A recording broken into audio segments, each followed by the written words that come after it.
बीडमधील Pimpalner police स्टेशनात Omkar हा माझा 14 वर्षाचा मुलगा तब्बल 15 महिने बेपत्ता आहे. कायदा व सुव्यवस्था राहिलेली नाही. सरकार सत्तेसाठी वाटेल ते करत आहे. माननीय महासंचालक साहेब यांना भेटलो.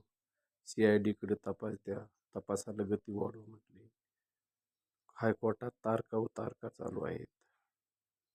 बीड SP साहेबांनी 3 पथक नेमले, बदल्या होत्यात, प्रमोशन होते. परंतु माझा 14 वर्षाचा ओमकार मुलगा यांना सापडत नाही.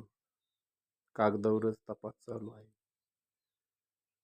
लोकशाहीत पुरोगामी महाराष्ट्र कसा विश्वास ठेवा, नाही विश्वास ठेवा तरी आपल्या वाचून सरकारला काही घेणं देणं नाही, किंवा सरकारला माहीत सुद्धा नाही काही ना किंवा यांचा मुलगा बेपत्ता आहे.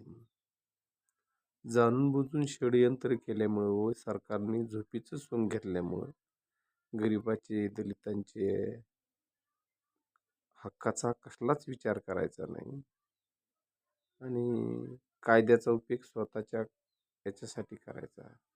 आम्ही काय करावे? CID कडे तपास द्यावा म्हणतो, तपास द्यायनात. ओमकारचा तपास लावणे काळाची गरज आहे, कारण आमचं कुटुंब असुरक्षित आहे.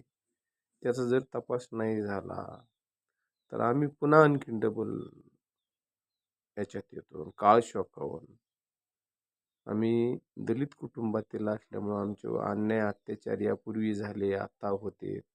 आता तर माझा 14 वर्षाचा मुलगाच असं नाही का, कुणीतरी त्याला पाहिलं असेल, कुणीतरी बघितलं असेल, पण असं एकही पुढं होऊन कुणी सांगायला तयार नाही. पोलिसात माहिती द्यायला तयार नाही. पोलीस मनापासून तपास करत नाहीत. आता काय त्यांच्या मनात असले ते काही करतील तपास, पण आता काय त्यांना ईश्वराला यांना काय त्यांना करायचं याचं काही कळायला तयार होत नाही. ओमकारला ईश्वराने जिथं असेल तिथं सुखी ठेवावे. आमच्या कुटुंबाच्या संरक्षणासाठी, हितासाठी, आईवडिलाच्या दुःखासाठी. आमचं दुःख हे कोणाला दिसत नाही, परंतु ओमकारचा तपास लावणं खूप काळाची गरज आहे. आमचे राजकीय, सामाजिक, भावकी, दोस्त, मित्र या सर्वांचा कसून तपास करण्यात यावा व यासाठी आम्हाला न्याय देण्यात यावा. कारण ओमकार आता ते पोलीस वर्ग हे ते हसते होते, त्यांना म्हणते ते आता तो लहान मुलगा आहे, मग आता तुमचा हे आहे तर त्याच्याजवळ फोन नाही, काही नाही. पण आता तपास यंत्रणा काय करते? तपास यंत्रणेचं काम नाही का हे?